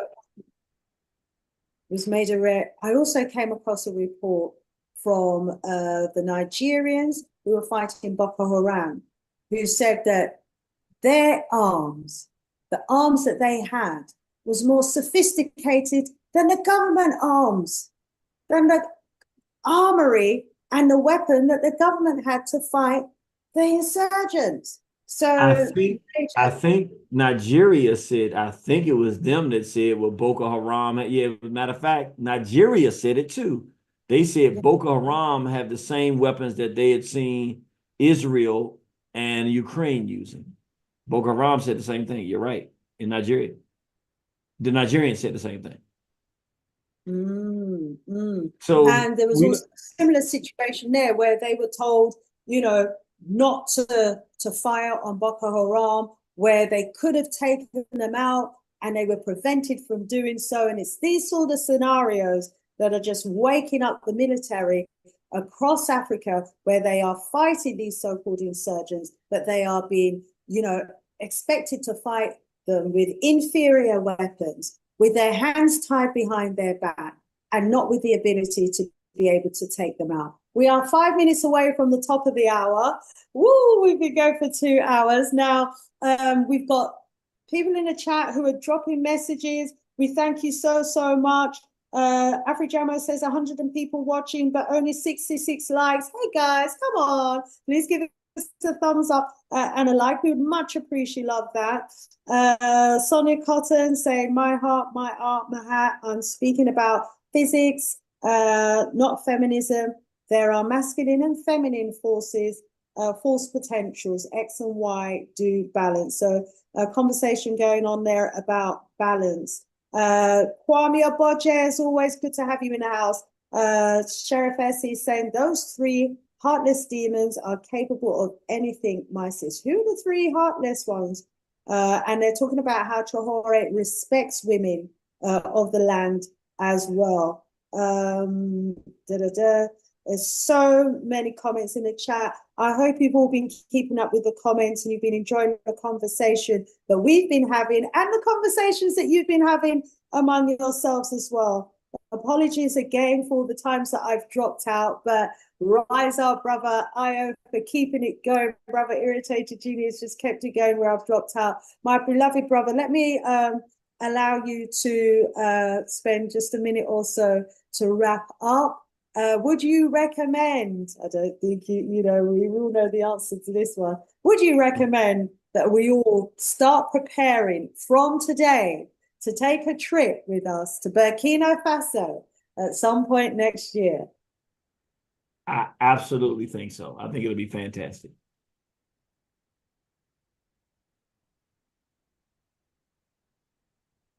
It would indeed. And family in the chat, if we organize that trip, are you coming? Sister Sonia said she'd be coming. Any more want to come to Burkina Faso? Should we organize a trip to Burkina Faso, the land of the upright people, the land that has come together with Mali and Niger, to stand together empire style, with Captain Ibrahim Traore at the helm? Would you join us in that visit? Love to hear from you on that. We wanted to talk more about the coup that's going on in the Ivory Coast right now, but time doesn't allow us to go into that. And we were also asked, there were a couple of other topics that people wanted us to touch on, but, time doesn't allow us to do so. But maybe our beloved brother would agree to come back again so that we can focus on another part of the continent where there are developments. And in terms of Ivory Coast, we'll all know a lot more as well in the coming days, because at the moment, a lot of speculation. We're not sure the extent to which, the rumors are true, even though we all hope it's true and they have got rid of that president that's been in power for over 15 years and needs to go, allowing his country to be exploited. So this is a new day, new times. My brother Irritated Genie, I want to thank you so, so much for joining us today. To everyone in the chat that has joined us, I thank you so, so much. We're at the top of the hour. Time to leave you. We're going to tear ourselves away. More strength, more power to each and every one of you. Can I say one thing? Yes, go ahead quickly, please do. Yeah. Tomorrow night, Friday night, I'm going to be on Rumble, Irritated Genie, or on Twitter, Irritated Genie. You go to that channel. I'm going to be doing a discussion about the Trump things that's going on. I'm going to be doing something on Ivory Coast. I'm going to be talking about South Africa, Malema, Traore, Baba Traore, the AES. I'm going to be doing a whole discussion about this tomorrow night at 7 p.m. Eastern Time.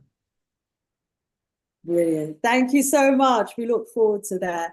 Thanks again, everyone. Please give us a like on the way out and share, share, share. Thank you so much. Sister Shanice, out of here for now. Bye for now. Thanks again, my brother.